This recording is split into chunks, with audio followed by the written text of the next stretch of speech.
So, your girl did something totally against what she's been preaching regarding one hairstyle habit and practice. I declared last year that I, Ganiyat, was going to stay away from salons. So, this week's episode is a blend of confession, encouragement, and practical hair care corrections.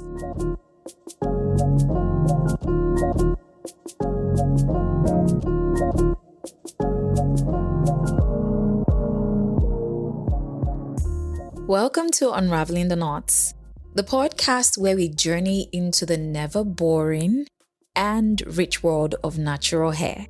I'm your host, Ganiyat Salami. I am a beautypreneur. I am a project manager. I'm also a creative at heart.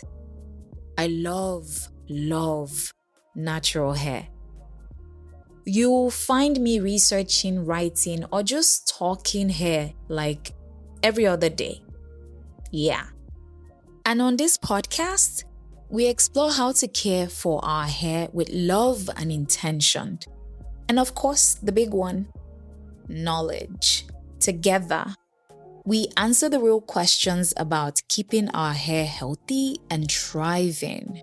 And speaking of thriving hair, check out eydaraNaturals.com for nourishing hair care products. Eydara is spelled Eydara.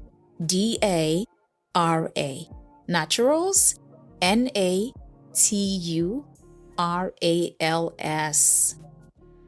Our products are made with AI.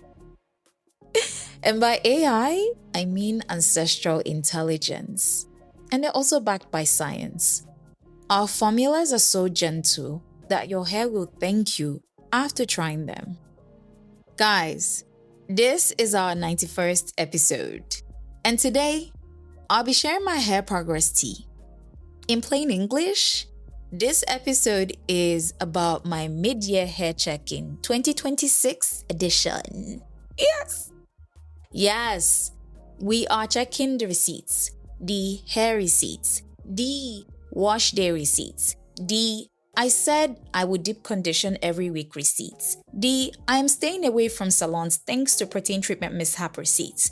Because in December, January period, end of 2025, early 2026, many of us had hair goals. We did. For me, I was feeling focused.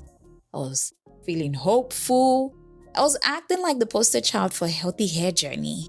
And now, we're halfway through the year. So today, I want to share my progress so far. I will be summarizing what I've been up to in 2026. Not the cute summary.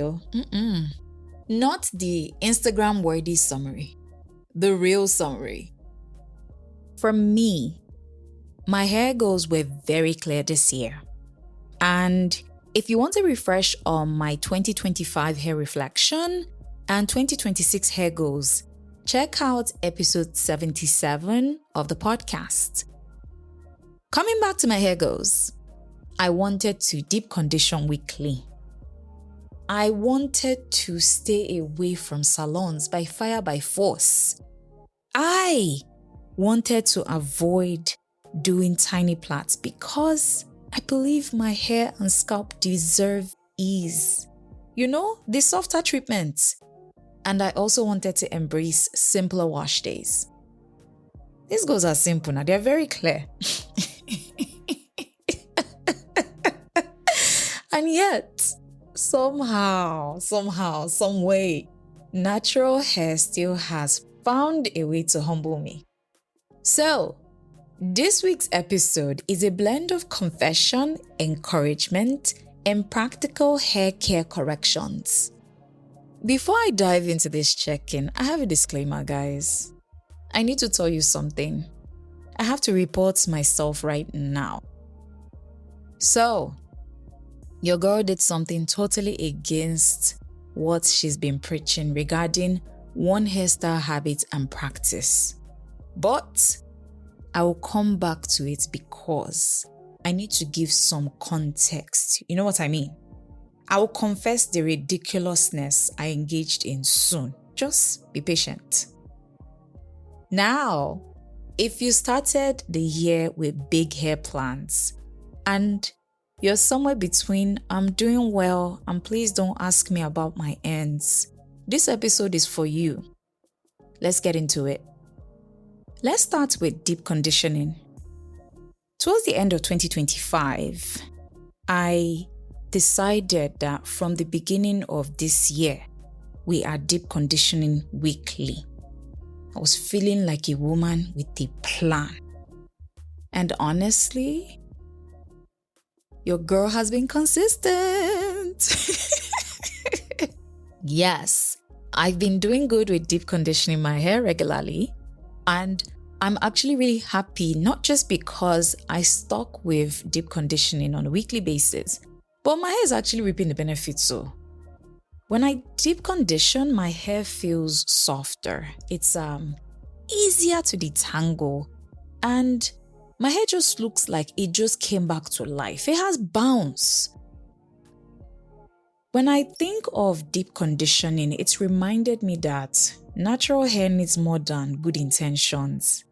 It really needs moisture, softness, and time. But here's the struggle. Weekly deep conditioning sounds easy until life starts to life. Some weeks, I feel like a wash day energizer bunny. Other weeks, I'm just staring at the bathroom mirror looking at my hair like, can we just reschedule? Can we please? The reality is, a hair goal only works if it fits your actual life. If you're struggling with consistency when it comes to deep conditioning, number one, consider making your process of deep conditioning something that feels easier. Nothing elaborate. You do not need to turn every deep conditioning session into a lengthy spa session. Keep your conditioner where you can see it very easily. Wash your hair earlier in the day if washing your hair at night makes you feel tired. Use a shower cap while doing chores. Set a timer. Pick one day of the week and call it your hair appointment. And that brings me to number 2. If weekly is too much, consider deep conditioning your hair maybe every 10 days, maybe every 2 weeks. The goal is consistency. Growing healthy hair doesn't need to feel like a punishment. Now, let's talk about salons. I declared last year that I, Ganiyat, was going to stay away from salons. Like, I meant it too. Restraining order kind of staying away from salons things, basically. And I didn't decide to do this because salons are bad. Trust me, a good stylist is a blessing. Let's be very clear. But I just don't want to risk having to deal with a stylist that could potentially damage my hair. After the whole protein treatment mishap last year, I was really mad about the heat damage experience. Like, it was a significant setback in my hair journey, and as I'm even talking about it, I'm really irritated. I am tired of feeling like I need to be a monitoring spirit when I go to salons. I don't need all that anymore. On the other hand, it's not been all me, myself, and I vibes here. I've actually had hairstylists do my hair at home on, I would say, 6 to 8 occasions in 2026. My hair has been occasionally pampered by somebody else, especially during my past trips to Nigeria this year. And I have to say, that's one of the things I love about visiting Nigeria. The ease of somebody coming to your house and just taking care of your hair. Love it. And honestly, the best part of not going to salons is that I've become more present while getting my hair done at home. If the stylist is... No. When I sense that my hair is about to be mishandled, I just speak up nicely these days. Like, I tell the stylist how I want my hair to be treated. And I think it is so important to advocate on behalf of our hair. Except in the... I would say, I don't know if I'll say it like, except in the unusual cases or the uncommon cases where you have an amazing hairstylist with the magic touch. You know, those fairy godmother of hairstylists. For me, I've had to learn that I better be knowing how to treat my hair so that I can reduce my chances of getting an unsure stylist sabotaging my hair goals. And now, for anyone that's not familiar with their hair and is thinking of going the DIY path or staying away from salons, let me just say this. It's not easy, but it's so doable. The most important thing that helps when going DIY is learning one hair skill at a time. It is not possible to become a full-time stylist overnight, except you are not aware that you're gifted in making hair, like it's in your genes or something. Just start with one skill. Learn how to detangle gently. Then learn how to twist your hair. Then move on to learning how to stretch your hair if you like to keep your hair in a stretched state. Moving on, learn how to trim only if you feel confident. Let me repeat this. Only if you feel confident. Or just get help when you need it.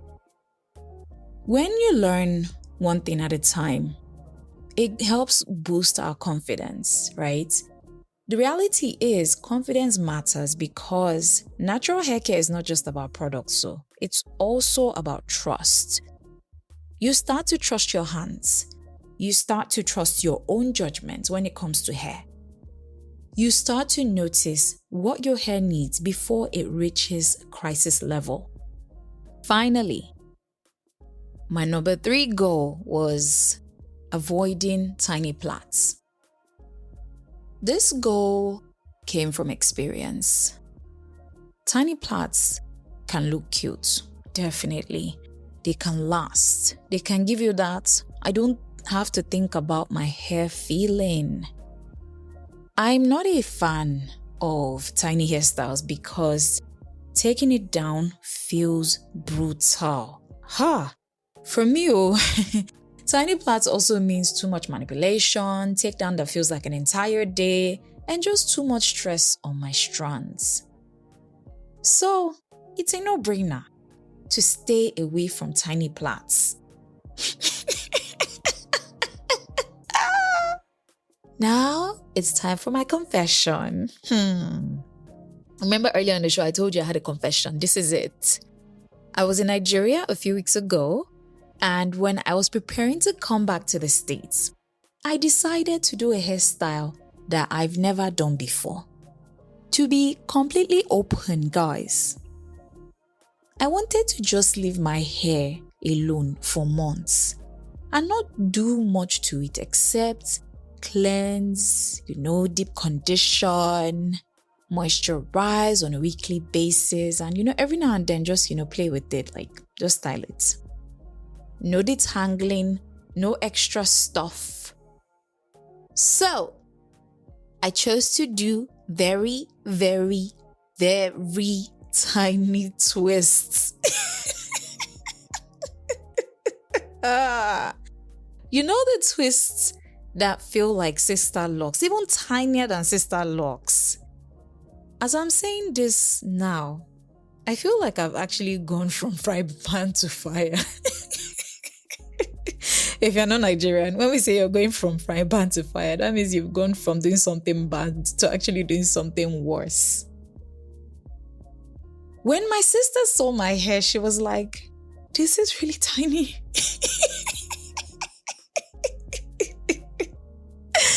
And right now, this is the... and right now, this moment, as I'm picturing the takedown process, I know it's not going to be funny. But you know what? Let me even stop laughing. I'm happy I made this choice because washing my hair feels easier. I can actually deep condition my twist because of the size of the twist. And I have the option to style my hair, like just cornrow my twist. I can even twist the tinier twists into chunkier ones. So now for the other interesting part. I'm not sure if I mentioned how long I intend to keep this style for. My plan is to keep it for 3 months. And right now it's just been 2 weeks. No, it's been 3 weeks. Yeah. Goodness. I'm just imagining how much shedded hair will pile up in my living room when I start taking this hair down. Like I'm laughing now, but the detangling process is definitely not going to be fun. Doing tiny twists is something I'd normally not embrace. But I did it though. Right now, this style works for me. My hair feels moisturized and strands look stronger. I've just decided to pace myself and plan to take down my hair slowly and gradually, even if it's going to take me a month. To round up on the goal of tiny plaits, if you just want your hair packed away, you want less hair hassle, if you're looking to just let your hair rest, you don't have to go the micro twists route like me. There are other options like larger twists, small, medium plaits that you can keep for about 6 weeks. And during this time, please just don't pack your hair and leave it. You still need to moisturize your hair and you still need to keep your scalp clean. And generally speaking about protective styles, try protective styles that truly protects your hair. A protective style should not hurt. And I'm just reminding us, a protective style should not hurt. It should not pull your edges. Ideally, it should not take so long to take down that you need a full emotional recovery plan. I'm actually thinking, would I need that when I'm taking out my hair? I hope not, but it is what it is. A style is not protective just because it looks neat. It is protective when your hair is healthier after actually wearing it. The bigger lesson for me, throughout this June-July period, aka mid-year, is I'm learning that hair goals are not just about hair. They've taught me patience and persistence. They've shown me the importance of flexibility. I can adjust my hair goals to suit my life or situation. In the case of my micro twist hairstyle, I'm loving the ease of caring for my hair, but I've also accepted the possibility of a month-long takedown. Yeah. And that doesn't mean that, I failed. It just means I am human. Check-ins are a good practice. We pause to make progress, right? We don't need to beat ourselves up if things don't go the way we planned. I feel it's really helpful to do a check-in because if your goal actually feels like a lot, you have the chance to change it. Maybe you started out with the goal of deep conditioning weekly. What if your new goal is to deep condition twice a month? Maybe your goal is to stop wearing styles that hurt. Or wash your hair before your scalp actually starts to smell or stink. Doing a hair mid-year check-in is not a performance review. It's just a chance for us to reset. The goal is not perfection. It is awareness. So, what changes do you plan to make to your hair goals? What does your hair need more of at the moment? Let us know. Get in touch with us by sending an email to utkinhair@gmail.com or simply DM us on Instagram at UTK Podcast. And if you found today's episode helpful, share it with your family and friends.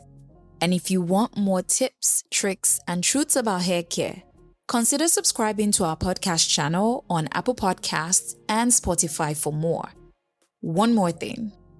We'd appreciate your rating wherever you get your podcast. Thanks. I remain your host, Ganiyat. Catch you on the next episode of Unraveling the Knots.